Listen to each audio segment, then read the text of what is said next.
2017 সালে চাঁপাইনবাবগঞ্জ সদর উপজেলার দেবীনগর ইউনিয়নে এক বিএনপি কর্মীকে আশার আলো কোচিং সেন্টার থেকে তুলে নিয়ে গুম করার ঘটনায় দেবীনগর ইউনিয়নের বর্তমান চেয়ারম্যান ও চাঁপাইনবাবগঞ্জ সদর উপজেলা আওয়ামী লীগের সিনিয়র সহ সভাপতি মোহাম্মদ হাফিজুর রহমানকে প্রধান ও তৎকালীন দেবীনগর ইউনিয়ন আওয়ামী লীগের সভাপতি মোহাম্মদ আশরাফুল হক সহ মোট 6 জন এজাহারভুক্ত ও 10 থেকে 12 জনকে অজ্ঞাত আসামি করে চাঁপাইনবাবগঞ্জ সদর আমলি আদালতে মামলা হয়েছে।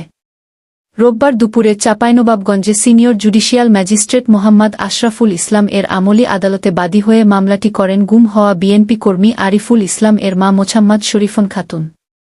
মামলাটির বক্তব্য এজাহার হিসাবে গ্রহণ করেন senior judicial magistrate Mohammad Ashraful Islam. মামলায় অপর উল্লেখযোগ্য আসামিরা হলেন তৎকালীন চাঁপাইনবাবগঞ্জ সদর মডেল থানার ভারপ্রাপ্ত কর্মকর্তা সাবের রেজা আহমেদ সহ 6 জন এজাহারভুক্ত ও 10 থেকে 12 জন অজ্ঞাত আসামি। বাদীর পক্ষে মামলাটি দায়ের করেন চাঁপাইনবাবগঞ্জ জেলা আইনজীবী সমিতির সিনিয়র অ্যাডভোকেট মোহাম্মদ নুরুল ইসলাম সেন্টু। আজকের এই মামলার বাদী হচ্ছে মোসাম্মদ শরীফন খাতুন, যিনি হচ্ছেন ভিকটিম মোহাম্মদ আরিফুল ইসলামের মা। ভিকটিম আরিফুল ইসলামের বাবা মারা গেছে। এই আরিফুল ইসলামের অপরাধ ছিল তিনি একজন বিএনপির সক্রিয় সদস্য এবং একনিষ্ঠ কর্মী। এই অপরাধে এই আসামিরা একে অপরের যোগ সাজস্যে সাদা পোশাক পরিহিত অবস্থায় গত 1/7/2017 তারিখ রোজ শনিবার দুপুর 2টার সময় দেবীনগর হাই স্কুলের উত্তর পাশে ভিক্টিমের নিজ ব্যবসা আশার আলো কোচিং সেন্টার হতে তাকে অপহরণ করে নিয়ে যায় এবং আসামিরা সাদা পোশাক পরিহিত অবস্থায় বাদীর বক্তব্য অনুযায়ী প্রত্যেকের হাতে পিস্তল ছিল, বিভিন্ন আগ্নেয়াস্ত্র ছিল এবং দেশীয় অস্ত্র ছিল।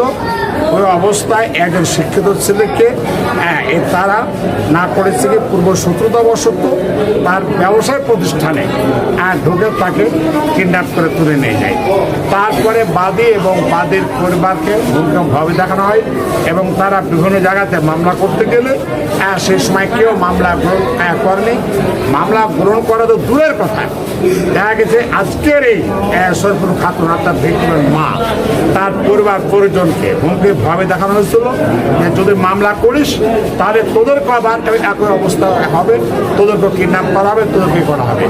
তো সাংবাদিক ভাইরা যার পরিপ্রেক্ষিতে বর্তমানে গত 5ই আগস্টে শেখ হাসিনা যেহেতু বাংলাদেশ থেকে পালিয়ে গেছে, এখন বর্তমানে প্রতিকূল অবস্থায় সৃষ্টি হয়েছে, যার কারণে আজকে ছেলের পক্ষ থেকে মা শরীফুল খাতুন বিজ্ঞ আমলি আদালত নগর সদরে এসে আজকে একটি বিষয়ের অপহরণ পূর্ব তাকে গুম এবং যেটা খুন বলা হয় যে তা খুন করা হয়েছে। কারণ যেহেতু 2017 সাল থেকে মধ্যবধি পর্যন্ত আজকে 7 বছর থেকে তার কোনো হদিশ পাওয়া যায়নি। যার কারণে আজকে আমরা এই বিজ্ঞ আমলি আদালত নগর সদরে আমরা এই মামলাটি ফাইল করলাম। বাদী মোছাম্মদ শরীফুন খাতুন গণমাধ্যম কর্মীদের জানান, একটা হাফিজ চেয়ারম্যানের বেটা একটা মিজান ভাই আর ছেলে একটা রাইহান আশরাফুল রমজান। যিনি গুম হয়েছে আপনার কে? আমার ছেলে। তো আপনার ছেলের আপনি কি চান? আমি আমার ছেলেকে চাই, সুস্থ চাই। লোক পাঠাইছে ধরতে বাড়ি থেকে ডিবি পরিচয়ে তখন বিএনপি মতাদর্শী হওয়ার কারণে করে ধরেছে। আমরা বিভিন্ন জায়গায় গেছি আপনার জিডি করতে, ইয়াতে আসছি, কোর্টেও আসছি, কোথাও জিডি লাইনে মামলা লাইনে কিচ্ছু লাইনি, একটা কিছু লাইনি। যখনই আমরা একেবারে মামলা করতে আসছি বা জিডি নিতে আসছি থানাতে, তখনই আমাদেরকে হুমকি দিয়েছে যে আপনারা যদি এগুলো নিয়ে বাড়াবাড়ি করেন বা বারবার জিডি করতে আসেন থানাতে বা কোর্টে, তাহলে আপনাদেরকেও ওই একই অবস্থা হবে, আরিফুলের মতো একই অবস্থা হবে। এখন বর্তমানে কি চান? বর্তমানে আমি চাই আমার স্বামীকে, আমার সন্তান 2টা দিকে হোক, আমার পরিবার পুরো পরিবার বাঁচান আমার স্বামী ছাড়া। আমাদের পরিবারের একমাত্র উপার্জনক্ষম ব্যক্তি ছিলেন তিনি। আমার শ্বশুর আপাতত প্যারালাইসিসে মৃত্যুবরণ করেছেন। আমি চাই আমার স্বামীকে জীবিত বা মৃত হোক, আমি আমাদের কাছে ফেরত চাই। আর আমি যারা আমেরিকার লোক যারা তার সাথে জড়িত এই কাজের সাথে, ঘুমের সাথে, যখনতম একটা অপরাধের সাথে, তাদের আমি বিচার চাই। তাদের এমন একটা বিচার হোক যাতে পুরো এলাকাবাসী, পুরো বিশ্ববাসী এ ধরনের যাতে কাজ করছে যে ওরা যাতে ভয় পায়, যাতে করে এ ধরনের কাজ করলে আমাদের শাস্তিতে কি হতে পারে এরকম যাতে একটা ভয় থাকে। একটা পরিবারকে ওরা শেষ করে দিয়েছে, পুরো পরিবারটাকে আমার কষ্ট ধরে এরকম কোনো ছেলে যাতে তার পিতা বা বাবা ডাক থেকে বঞ্চিত না হয়, আমি সেটাই চাই। যেভাবে 8 বছর ধরে একটা বাচ্চা 18 বছরের বাচ্চা রেখে গেছে, অনেক বাচ্চাই তো জানে তার বাবার হাত ধরে স্কুলে যায়, তার বাবার হাত ধরে বাজারে যায়, তার বাবার হাতে কত কিছুতে যায়, কিন্তু আমার বাচ্চাগুলো তো সেটা থেকে বঞ্চিত হয়েছে।